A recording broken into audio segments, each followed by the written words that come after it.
नमस्कार, आयकॉन महाराष्ट्रमध्ये आपलं स्वागत आहे. सत्कार हा केवळ गौरव नसून भविष्यामध्ये मोठी स्वप्न पूर्ण करण्यासाठी प्रेरणा आहे. आमदार सौ सुलभाताई खोडके.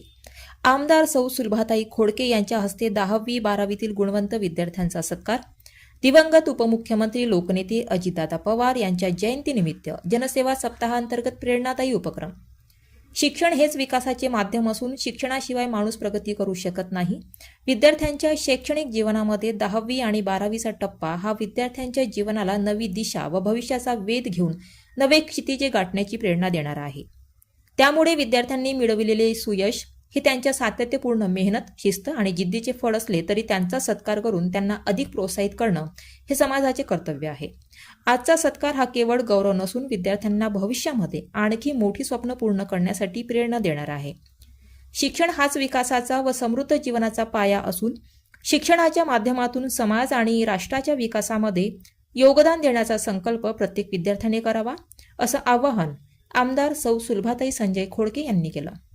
दिवंगत उपमुख्यमंत्री तथा लोकनेते अजितदादा पवार यांच्या जयंतीनिमित्त आयोजित जनसेवा सप्ताह उपक्रमांतर्गत शोध प्रतिष्ठान अमरावतीच्या वतीनं 10वी व 12वीच्या परीक्षेमध्ये उल्लेखनीय यश संपादन करणाऱ्या गुणवंत विद्यार्थ्यांचा भव्य सत्कार सोहळा आज रविवार दिनांक 26 जुलै 2026 रोजी श्री संत ज्ञानेश्वर सांस्कृतिक भवन, मोर्शी रोड, अमरावती येथे मोठ्या उत्साहामध्ये पार पडला. या कार्यक्रमात आमदार सौ सुलभाताई खोडके यांच्या हस्ते इयत्ता 10वी व 12वीतील गुणवंत विद्यार्थ्यांचा यथोचित सत्कार करून गुणगौरव करण्यात आला. शोध प्रतिष्ठानचे अध्यक्ष यश खोडके यांच्या संकल्पनेतून आयोजित या कार्यक्रमाला विद्यार्थी, पालक, शिक्षक आणि नागरिकांनी उत्स्फूर्त प्रतिसाद दिला. यशवंत गुणवंत विद्यार्थ्यांच्या उपस्थितीमुळे कार्यक्रमाचं रूपांतर एका भव्य विद्यार्थी महामेळाव्यामध्ये झालं. कार्यक्रमाला विधान परिषद आमदार संजय खोडके, शोध प्रतिष्ठान अमरावतीचे अध्यक्ष यश खोडके, प्रसिद्ध वक्ते श्री अनिरुद्धजी पाटील, मनपा स्थायी समिती सभापती अविनाश मार्डीकर, राष्ट्रवादी काँग्रेस पार्टीचे शहराध्यक्ष प्रशांत डवरे, माजी महापौर ॲडव्होकेट किशोर शेळके, स्वीकृत नगरसेवक भोजराज काळे, राज्य शिक्षक संघाचे दिलीप कडू, महिला बालकल्याण सभापती सौ ममता आवारे, मनपा नगरसेवक चंद्रकांत उर्फ चंदू खेडकर, प्रशांत उर्फ गुड्डू धर्माडे, प्रमोद महल्ले, मनीष बजाज, मंगेश मनोहरे, सौ मिनल योगेश सवाई, सौ अर्चना मनीष पाटील आदी मान्यवर व्यासपीठावर विराजमान होते. सर्वप्रथम मान्यवरांच्या हस्ते माता सरस्वती व दिवंगत लोकनेता अजितदादा पवार यांच्या प्रतिमेचं पूजन व दीपप्रज्वलन करण्यात आलं. तसेच सर्वांनी अजितदादांच्या प्रतिमेला पुष्पांजली वाहून 2 मिनिटे मौन बाळगून श्रद्धांजली वाहिली. पुढे बोलताना आमदार सौ सुलभाताई खोडके म्हणाल्या की निसर्गाने मानवाला पुष्कळ काही दिलंय, त्यामुळे आपलेही निसर्गाप्रती काही देणे लागते. आज बदलत्या वातावरण व ऋतुमानामुळे निसर्ग चक्र बाधित झालंय. पर्यावरणाचा समतोल अबाधित राखायचा असेल तर वसुंधरेवर हरितसृष्टी साकारणे काळाची गरज आहे. म्हणून आजच्या पिढीने वृक्षारोपणाची विधायक चळवळ हाती घेऊन शुद्ध प्राणवायू निर्मितीचा संकल्प करण्याचं आवाहन सुद्धा आमदार महोदयांच्या वतीनं करण्यात आलं. कार्यक्रमाला प्रमुख वक्ते म्हणून लाभलेले श्री अनिरुद्ध पाटील यांनी आपल्या प्रेरणादायी मनोगतातून विद्यार्थ्यांना जीवनामध्ये यशस्वी होण्यासाठी शिस्त, संयम, संस्कार आणि सेवाभाव यांचं अनन्यसाधारण महत्त्व पटवून दिलं. शिक्षणासोबतच उत्तम चारित्र्य, सकारात्मक विचार आणि समाजाप्रती असलेली जबाबदारी या गुणांच्या जोपासनेतूनच खरे यश प्राप्त होते, असं त्यांनी सांगितलं. विद्यार्थ्यांनी ध्येय निश्चित करून सातत्यपूर्ण परिश्रम, वेळेचं नियोजन आणि आत्मविश्वासाच्या बळावर झाड उचलून पाहू पेरेंट्स लोक जे घरी नेणार आहेत विद्यार्थ्यांना मोलाचा सल्ला देखील त्यांनी दिला. त्यांच्या प्रेरणादायी विचारांनी उपस्थित विद्यार्थ्यांमध्ये नवचैतन्य निर्माण झालं असून जीवनामध्ये मोठी स्वप्न पाहून ती पूर्ण करण्याची प्रेरणा मिळाल्याची भावना अनेक विद्यार्थ्यांनी व्यक्त केली. कार्यक्रमादरम्यान आमदार सौ सुलभाताई खोडके यांच्या 25,000 वृक्ष लागवड अभियानांतर्गत विद्यार्थी व पालकांना वृक्ष वाटप देखील करण्यात आलं. कार्यक्रमाचं सूत्रसंचालन अभिलाष नलोडे यांनी केलं. कार्यक्रमाला माजी नगरसेवक भूषण बनसोड, अशोक हजारे, विनोद कुडधे, भास्कर ढेवले, ॲडव्होकेट छायाताई मिश्रा, सुचिता केवले, प्राध्यापक डॉक्टर अजय बुंडे, राम चव्हाण, राजू टाके, राष्ट्रवादी काँग्रेस पार्टीचे शहराध्यक्ष ऋतुराज राऊत, राष्ट्रवादी विद्यार्थी काँग्रेसचे शहराध्यक्ष संकेत बोके, आकाश हिवसे आदींसह मान्यवर, शिक्षक, सामाजिक कार्यकर्ते, पालक आणि मोठ्या संख्येनं विद्यार्थी उपस्थित होते. यांची संकल्पना व शिस्तबद्ध आयोजनाची सर्वत्र चर्चा. शोध प्रतिष्ठानचे अध्यक्ष यश खोडके यांच्या संकल्पनेतून दिवंगत लोकनेते अजितदादा पवार यांच्या लोकाभिमुख विचारांना अभिवादन म्हणून जनसेवा सप्ताहा अंतर्गत विविध सामाजिक, शैक्षणिक व जनकल्याणकारी उपक्रमांचं आयोजन करण्यात आलंय, ज्यामध्ये 26 जुलै रोजी पार पडलेला गुणवंत विद्यार्थ्यांचा सन्मान हा त्यातील महत्त्वाचा उल्लेखनीय ठरला. विद्यार्थ्यांच्या यशाचा गौरव करून त्यांना पुढील वाटचालीसाठी प्रोत्साहन देणं हा या उपक्रमामागील मुख्य उद्देश असल्याने विद्यार्थ्यांना प्रशस्तीपत्र व भेटवस्तू स्वरूपात कॉलेज बॅग तसेच पुष्पगुच्छ व वृक्ष भेट देऊन गौरविण्यात आलं. या नेत्रदीपक सोहळ्याला हजारो विद्यार्थ्यांनी हजेरी लावली. विशाल मंचावर त्यांचा मान्यवरांच्या हस्ते सत्कार करून LED स्क्रीनवर सुद्धा प्रसारण करण्यात आलं. विद्यार्थ्यांकरिता अल्पोपहार तसेच चहा पाण्याची व्यवस्था करण्यात आली.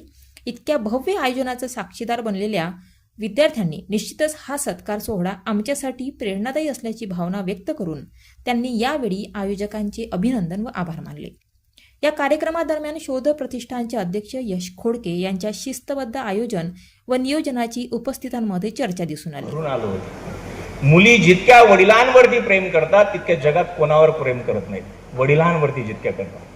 बाप रडलाय आतल्या रूम मध्ये जाऊन, त्याला असं वाटलं असेल माझी मुलगी मोठी झालाय, माझा मुलगा मोठा झालाय आणि आता तो आनंदाने तुमची पुढची ऍडमिशन घ्यायला गेलाय. आमची पिढी, मी नेहमी सांगतो, आमची पिढी गुलाम आहे.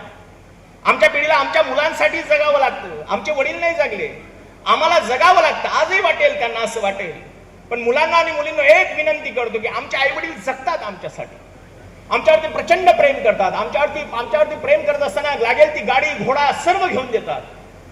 एक लक्षात करा, माझी मुलगी ज्यावेळेस लहान होती मॅडम, त्यावेळेस 1 वर्षाची असायची. रात्रभर तिची आई झोपायची नाही आणि दिवसा आई कष्ट करावं लागत होते, काम करावं लागत होतं, नोकरी करावं लागत होती. रात्री मुलगी झोपू देत नव्हती आणि मुलगी मांडीवरती झोपली असताना आई तिच्या नजरेने तिच्याकडे बघायची. आईला भाषा नसायची आणि मुलीला सुद्धा भाषा नसायची. माझ्या मनात प्रश्न होता की आई मुलीकडे बघत असताना आणि मुलगी आईकडे बघत असताना मागत काय असेल?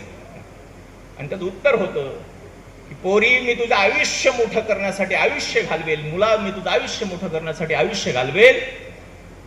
मी तुला आयुष्यात कधी पगार किती मिळाला हे मागणार नाही, तुला संपत्ती किती मिळाली हे मागणार नाही. पण एक गोष्ट लक्षात ठेवली की का तुझ्या वागण्यामुळे मला समाजात खाले पाहावं लागेल असं आयुष्यात कधीही वागू नकोस, खोटी बोलू नकोस. मित्रांनो, कधी खोटं बोलायचं नाही. जे असेल मार्क मिळवताय तर तुमचं सावित्रीबाई फुलेला तुम्ही खऱ्या अर्थाने श्रद्धांजली देताय. अमरावती जिल्हा तसा स्त्रियांच्या संदर्भामध्ये पहिलेपासूनच अत्यंत कर्तृत्वशील आहे. सांगत असताना आनंद मी नेहमी सांगत असतो की वराळ नावाचा जिल्हा, वराळ नावाचं नाव सुद्धा अमरावती जिल्ह्याला स्त्रीमुळेच मिळालंय. अनिरुद्धाचा नातू म्हणजे कृष्णाचा नातू अनिरुद्ध याच्या लग्नाला आलेले संपूर्ण वराडी याच प्रांतामध्ये भोजकटक नावाच्या गावात बसले, म्हणून याला वराळ म्हटलं गेलं. आणि वराळात मध्ये काय काय होतं तर रामाची आजी आमच्याचकडची होती, अमरावती जिल्ह्याची होती, तिचं नाव होतं इंदुमती. कृष्णाची पत्नी आमच्याचकडची होती, त्यांचं नाव जो होतं त्या सुद्धा आमच्याचकडच्या होत्या.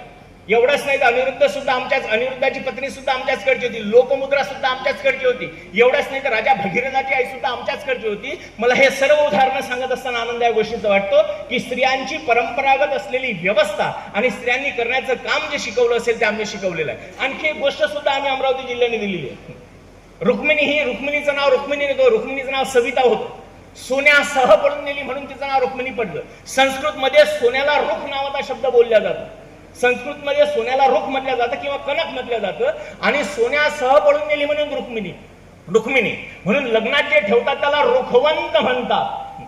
म्हणजे सोन्याच्या वस्तू, आपल्याकडे जे भंगार मुरमुऱ्याचे लाडू ठेवतात रुखवंत म्हणून, आपल्याकडे मुरमुऱ्याचे लाडू आणि चुरमुऱ्याचे लाडू याला रुखवंत म्हणत नाही. रुखवंत तिथून पासून ही परंपरा झालेली आहे. मित्रांनो, तुमचे सर्वांचे बघत असताना मुलांना दुःख वाटेल की आमचं काहीच नाही का? या विदर्भाने, या वराडाने छत्रपती शिवाजी महाराज सारखं एक जिवंत व्यक्तित्व समाजाला दिलं. त्या राजमाता जिजाऊ सुद्धा आमच्याचकडच्या होत्या. भाऊसाहेब पंजाबराव देशमुख त्यांच्या पोरांना दिलं, आपल्या पोरांना दिली पाहिजे. मोबाईल 1-1 लाखाचा 1.25 लाखाचा मोबाईल देतो, पण त्या मोबाईलचा उपयोग चांगला करा ना. आई वडिलांनी दिलेले, आई वडिलांच्या कष्टाचे पैसे, आई वडिलांच्या मेहनतीचे पैसे आहे आणि त्यातून खऱ्या अर्थात त्या मोबाईलचा जेवढा मोबाईल चांगला आहे ना तेवढाच वाईट आहे. म्हणून चांगला उपयोग आहे, त्या वाईट आहे नाही. मी म्हणते सगळंच वाईट नसतं. आजही आम्ही घडलो, आमच्या आयुष्यामध्ये वाईट चांगले सगळे अनुभव आले, पण तू त्यातून चांगलं जर घेतलं तर निश्चितच आपल्याला आपलं जिद्द आपण पूर्ण करू शकतो.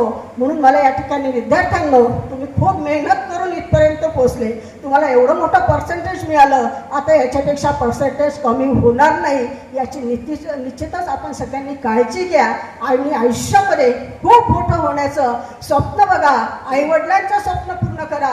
आईवडिलांनी जे मेहनतीने आपल्याला इथपर्यंत पोहोचलं, याच्या पुढे आपल्याला जर जायचं असेल तर निश्चितच आपण सगळ्यांनी मिळून चांगला अभ्यास केला, करिअर आपलं बनवायचा प्रयत्न केला तर निश्चितच आपलं सुद्धा आयुष्य चांगलं सुखी होऊ शकते. म्हणून माझ्या विद्यार्थ्यांना आज या ठिकाणी आम्ही सत्कार करण्याचा एवढाच उद्देश, 80च्या वरच आम्ही विद्यार्थ्यांना याच्यासाठी घेतलं की मागचे जे विद्यार्थी आहेत त्यांना सुद्धा वाटलं पाहिजे आमचा सत्कार झाला पाहिजे, म्हणजे मला सुद्धा 80च्या वरच पर्सेंटेज मिळालं तरच माझा सत्कार होईल, म्हणून ही प्रेरणा त्यांच्यापर्यंत पोहोचली पाहिजे. म्हणून या ठिकाणी ज्यांना या ठिकाणी 80च्या वर पर्सेंटेज मिळाले त्यांचं सर्वांचं मी मनापासून खूप खूप अभिनंदन करते. पुढच्या भावी आयुष्यासाठी खूप खूप आपल्याला शुभेच्छा देते.